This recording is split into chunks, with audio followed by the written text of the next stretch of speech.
going first. I gotta get this right. Hold on. Let me get a drink. Get your swerve on, girl. I feel you.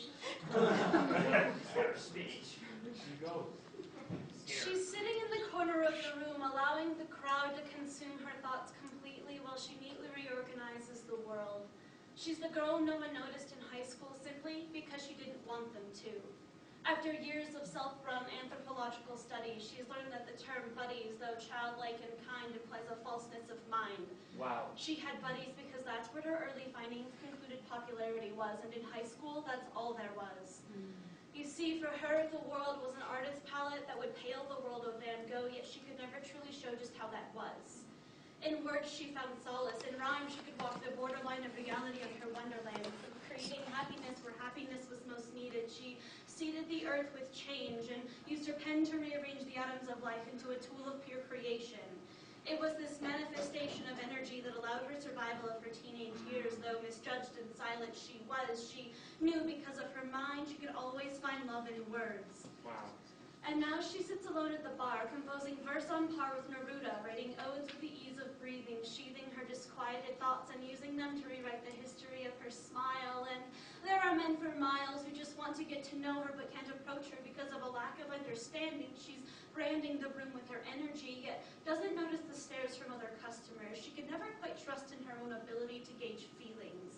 Wow. So instead, she buries her head in her notepad, her only ironclad way of ever being heard. It's those minutes on the mic she lives for tonight, not the company of the others in the room or their praises and cultural backpatting. She's been running the same anthropology study for 21 years now and knows that touch is a common form of bonding between human beings. It took years of seeing this exchange to be able to rearrange her body language to the crowd. Still, they ask for her knowledge, and college-bred peers now run to her to gain logic they never found. She's the solid ground for their flight emotions. Their irrationality and lack of truth-giving seems meaningless and trivial, yet so human and common. She's learned the rules to the foreign game of life and the price one pays for falling out of line. She manages her time not by minutes but by memories, tracking them with photographical ease, only able to appease her own thoughts. They don't understand, but she gave up trying to pretend. She stopped apologizing and started standing up for herself. No one could be her knight, so she learned to fight on her own. And it's true.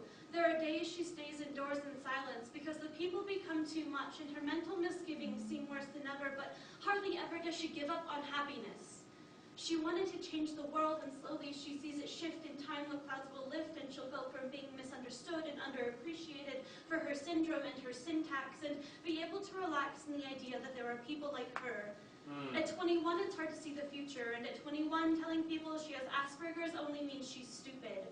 Yet today is a day to laugh and spread her joy to those most in need. Today, she isn't her Asperger's syndrome. She is only a human being, capable of love and mistakes.